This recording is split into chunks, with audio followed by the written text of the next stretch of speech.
Aujourd'hui, parlons d'une bonne grosse journée de merde. Nous sommes mercredi 22, il me semble. Attendez, je vais vous dire ça de suite. Il y a bien moyen de me savoir. Bon, je ne sais pas. Allez, et je m'en fous. Qu'est-ce qui consiste une bonne grosse journée de merde? Une bonne grosse journée de merde, c'est se lever et avoir comme la tête dans le cul après avoir dormi une bonne partie. Bien sûr, tu ne te plains pas, parce que vu que tu es au chômage, tu ne peux pas te plaindre d'avoir dormi, d'avoir la tête dans le cul. Ce qui est compréhensible. Ensuite, une bonne journée de merde se caractérise par oublier quelque chose d'important. Et ça, je vous en reparle après. Comment a bien commencé ma journée? C'est-à-dire qu'aujourd'hui, beaucoup de choses à faire. Nous partons donc en Angleterre pour le stage d'Enzo dans très peu de temps, à la fin de la semaine. Nous sommes donc mercredi, c'est à la fin de la semaine. Donc beaucoup de choses à faire avant de partir, etc. Et de paperasse que je dois faire depuis un moment qui juste se fait comme ça en fait. Comme si, même si je restais ici, j'aurais dû faire cette paperasse. Voilà. J'aurais dû faire cette paperasse même si je devais rester ici. Et parmi les paperasses, il y a clôturer mon compte à la BNP, la BNP qui est un compte que mes parents m'avaient créé il y a très longtemps. Quand j'étais un club de tennis, il y avait un avantage de créer un compte là-bas. Bref, je ne me sers pas de ce compte. Et vu qu'il n'y a pas de mouvement sur ce compte, je crois qu'il y a une loi qui est passée. Bref, il faut clôturer le compte. J'ai déjà essayé dans l'année de trouver un moment de rendez-vous pour clôturer. J'ai dû annuler 2 fois les rendez-vous, malheureusement. Je déteste en plus faire ça. Et voilà. Et là, depuis lundi, j'essaye de les appeler pour prendre un rendez-vous pour demain, donc pour jeudi. Et ils ne m'ont répondu qu'aujourd'hui. J'ai essayé plein de fois j'ai perdu des heures entières à essayer de téléphoner et ça répondait jamais. Là, ils m'ont répondu aujourd'hui, donc bonne nouvelle, mais qu'aujourd'hui, donc c'est chiant. Et ils me disent ouais, passez demain, mais il m'a pas fixé vraiment de rendez-vous. Je lui ai dit que je passerai dans l'après-midi. Il m'a dit je sens venir la gourde, enfin le gros truc qui va m'arriver. En fait, ils vont me dire ah bon, vous êtes qui? Ah non, on n'a pas le temps. Je sens le venir à 3000 km. Bref. En dehors de ça, après, j'avais pas que ça, il faut que je prévienne ma banque. Donc ma banque actuelle, je dois la prévenir comme quoi je pars en Angleterre parce qu'il faut pas qu'ils bloquent ma carte.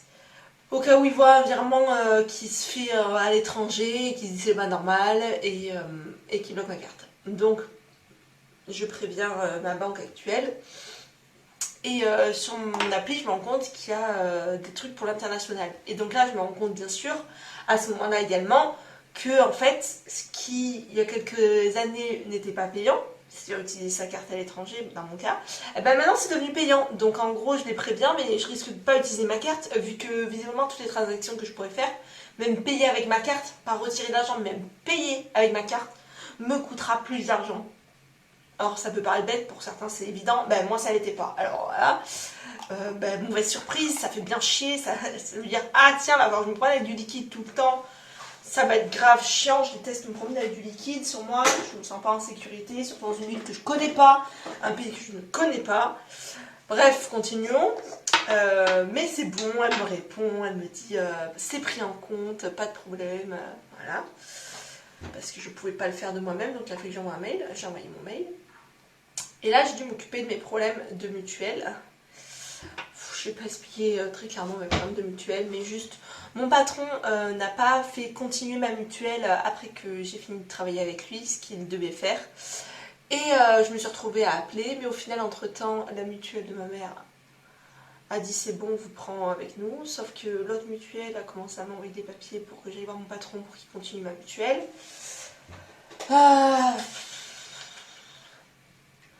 Donc, l'autre mutuelle, celle de ma mère, sur laquelle je voulais être, a dit non, mais il faut que vous disiez à l'autre mutuelle d'arrêter de vous garder avec vous, même si c'est pas officiel et tout, que les papiers sont pas remplis, nous on peut pas se mettre en place, vu que eux ils sont en place. Ce qui est normal. Voilà tout. Donc, j'appelle la mutuelle en question que j'avais quand je travaillais, et je leur dis, et ma mère en plus m'a dit, mais en plus, eux, tu vas leur dire je peux bosser avec eux, ils vont pas te casser les couilles, ça va vite être fait. Ah bah non, déjà ça a mis 30 ans à ce que ça réponde, comme beaucoup d'administrations qu'on appelle, ça met 30 ans à répondre. BNP, la preuve en est. Et en fait, je suis tombée sur une nana d'une nonchalance, Je respecte beaucoup ce métier parce que répondre au téléphone à des gens qui ont différents problèmes, c'est pas facile. Hein. Je respecte beaucoup ce métier. Mais là, d'une nonchalance, je me demandais si elle était pas en train de faire un Candy Crush en même temps sur son téléphone perso, parce qu'elle répondait à mes questions, genre, il y avait un gros blanc, et je sais, alors, je dois faire quoi?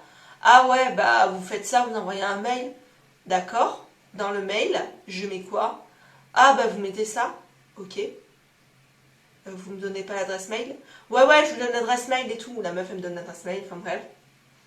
Elle me dit, ah au fait, si vous pouvez récupérer le papier sur votre compte Amélie qui certifie je sais plus quoi et tout. Et je dis, bah, je suis chez la MSA. Elle me dit, non, mais ça ira et tout. Et récemment, j'ai eu des problèmes avec ma MSA. Donc voilà. Récemment, j'ai eu des problèmes avec ma MSA qui, en gros, mon compte internet ne marchait plus. Mon compte MSA ne marchait plus. Et ma carte vitale aussi. Donc, bah, comme toutes les démarches administratives, ça a été long. Il a fallu tout refaire et tout. Mon compte, en fait, tant que mon compte était pas bon, putain, faut que je modifie mon teint. Tant que mon compte était pas bon, Internet, tant qu'il ne remarchait pas, je pouvais pas faire ma demande de nouvelle carte vitale. Donc j'étais bloquée. Donc il m'avait résolu le problème et tout. Et là, en essayant de me reconnecter après que le problème est résolu, j'ai reçu ma carte et tout, mais je m'en suis toujours pas servi. De nouveau, ça me connecte pas. Mais en plus, une grosse blague. Parce que donc, je mets mon identifiant MSA, je mets mon mot de passe et on me dit erreur, etc., etc.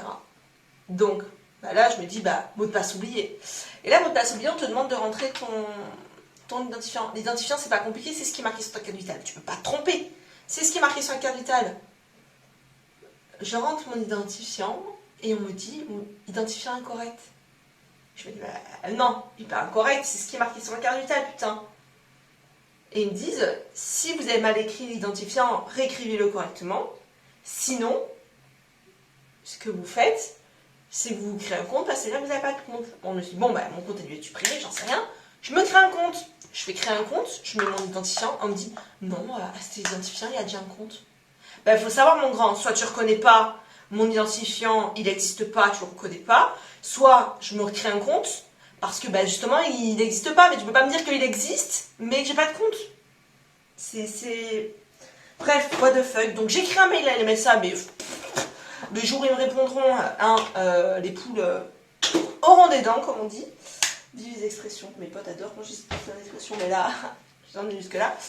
Donc voilà, ça m'a bien brisé le moral. Là, j'étais en mode, allez, ça recommence. Et là, tu vas partir à l'étranger. T'es même pas sûr d'avoir une carte vitale qui marche correctement. Si tu te pètes une jambe à l'étranger, ça te coûtait un bras et demi, hein, bien sûr.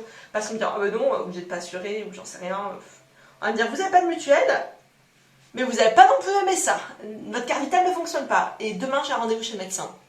Donc, ça sent venir le papier qu'il va falloir envoyer parce que la carte vitale ne marchera toujours pas. Hein, ça sent venir grave ça. Ou sinon, demain, c'est-à-dire que je vais d'abord devoir aller dans une pharmacie, j'aurai pas le temps. Aller à un rendez-vous que je n'ai pas chez BNP. C'est une catastrophe. Bref, après, j'ai toujours pas eu le temps de ranger chez moi. Je voulais ranger chez moi, c'est le bordel complet. J'ai toujours pas eu le temps de ranger chez moi. Je dois faire les courses et je dois aller à la salle de sport. Sauf qu'il y a un problème, c'est que je suis dans un quartier à Montpellier où c'est très très passant. Entre 15h30 et 19h. Hein, voilà. C'est vraiment les heures où il ne faut pas sortir. Il faut absolument éviter. Et je me suis dit, bon là j'ai fini tout ça et tout. Il me faut encore que je fasse un CV en anglais d'ailleurs. Par rapport à un truc, bref. Et j'ai toujours pas le temps de le faire, ça me prend 30 ans, je sais pas parler anglais. Ça va être une vraie misère. Et en fait, d'un coup, mon mec m'appelle et me dit, ouais, la voiture, on doit l'amener au garage. Ouais. La voiture doit rester plusieurs jours, donc on doit y aller à 2 voitures pour qu'il y en ait un qui puisse transporter l'autre. Il me fait, ouais, on doit l'amener ce soir. En fait, au début, le rendez-vous, c'était demain matin. Sauf qu'on a réussi à pouvoir faire la semaine dernière en appelant, en sorte d'amener ce soir la voiture pour demain matin que je puisse l'amener à l'école tranquille et tout. Et j'ai fait, j'avais zappé. Je ne l'ai pas marqué dans mon emploi du temps, j'ai marqué pour demain matin, et je n'ai pas marqué pour là. Et là, actuellement, il est 18h pratiquement, 17h55. Je dois prendre la voiture. Je ne serai jamais à l'heure pour récupérer Enzo à 18h10 à la salle de sport. C'est une catastrophe, hein. C'est une catastrophe. J'avais oublié ça, trop de mauvaise humeur. à partir du truc de la mutuelle. Entre temps, je fais tomber mon téléphone. Entre temps, donc je me dis, bah bouge-toi vite, là, prends une douche. Et en fait, j'ai plus d'eau chaude. Depuis lundi, notre résidence, on a eu des problèmes sûrement de chauffage dans la nuit, parce qu'on a eu très froid dans la nuit de dimanche à lundi. Et au moment de se laver le matin, mon mec me dit on n'a pas d'eau chaude. Et je peux pas aller à l'école. Je peux pas être toute puant comme ça et aller à l'école. Et l'eau était gelée. Et c'est vrai qu'à 7h du matin, prendre une douche d'eau froide, moi je l'aurais peut-être fait, mais bon, bref. Lui, sur le moment, il s'est dit, bon, plus tard, il y aura de l'eau chaude, je pourrais y aller après-midi. Après-midi, toujours pas d'eau chaude. Bref, le soir, on a de l'eau chaude, trop ravi et tout. Le lendemain, bim, rebelote, pas d'eau chaude. Et en fait, à chaque fois, on voyait qu'il y avait des techniciens. Et on s'est dit, bon, c'est pas grave, mardi soir, on aura de l'eau chaude. Vu que lundi soir, on a eu de l'eau chaude quand ils sont partis. Ils doivent mettre un système temporaire et tout. Et hier soir, même à 22h, toujours pas d'eau chaude. C'est une catastrophe. Et là, de toute urgence, je me suis dit, allez, 3e jour, on aura forcément de l'eau chaude. Et vous savez quoi? Toujours pas d'eau chaude. Et moi, ce qui me déprime, c'est que on a déjà des gros problèmes avec cet appartement, dû à des prélèvements qui nous ont fait illégaux. Des prélèvements qui nous ont ponctionnés, où on est censé avoir un loyer de 700 et quelques balles, et au final, on s'est fait ponctionner presque 1000 balles, sous prétexte des trucs et tout, très compliqué cette histoire. Et là, on va payer encore un loyer exorbitant, alors qu'on n'aura même pas d'eau chaude. Mais le loyer a bien sûr pas changé, alors qu'on n'aura pas eu d'eau chaude. Donc j'ai pris une bonne douche froide là actuellement. Heureusement, demain je suis chez mes parents pour me laver les cheveux. Je vais être obligée de me laver chez mes parents, parce que voilà. Mais la douche a été extrêmement rapide, aujourd'hui. Là j'ai été... je crois que j'ai jamais été aussi rapide de ma vie pour prendre une douche. Je déteste ça, prendre des douches froides forcément, comme beaucoup de personnes. Donc c'est une bonne journée de merde parce que là... Ouais, ça c'est ma tête pendant le montage. Quand je réécoute ce que j'appelle une journée de merde, putain, faudrait que j'apprenne à relativiser. Relativiser. Je vous la laisse quand même cette vidéo. Parce que c'est marrant de me voir me plaindre pour des choses si futiles qui sont l'administration française et le temps qu'ils mettent quand on voit finalement que le système qu'on a, même si c'est long, je devrais pas m'en plaindre. Puis il y a d'autres choses dans la vie qui sont bien plus graves. Mais visiblement ce jour-là, ça me fait grave plaisir de me plaindre. Donc je vous laisse ça. Mais what? Mais moi je suis en mode mais meuf, mais c'est pathétique. Donc c'est une bonne journée de merde parce que là j'aurais pas du tout le temps d'aller à la salle de sport parce que c'est vrai que je compte y aller ce soir. Avancer sur mon CV maintenant et aller à la salle de sport après manger. Aller faire mes courses à 19h pour être rentrée à 20h. Pour manger et ensuite aller à la salle. Mais encore une fois, tout mon emploi du temps est bouleversé. Tout ça parce que j'ai oublié que c'était ce soir qu'on a amené la voiture. Donc voilà, c'est grave la merde. C'est grave la merde. Parce qu'en plus, mon mec, entre-temps, mon mec déteste les courses. C'est un truc qu'il déteste au plus haut point. Avant que j'arrive dans sa vie, il faisait que des drives. Ouais, il déteste ça. Et je le sais. Et ça fait que je lui dis, mais par contre, problème, mon cœur, qu'une voiture, je vais pas retourner te poser après le garage pour retourner aller faire les courses en passant devant. Donc tu feras les courses avec moi. Il m'a dit, ce sera long. Je dis, ouais. Il m'a dit, chiant. Ma vie, ma journée est chiante en fait actuellement. Donc j'en suis pas à ça près, tu vas supporter les courses autant que moi. Allez. Une bonne journée de merde quoi.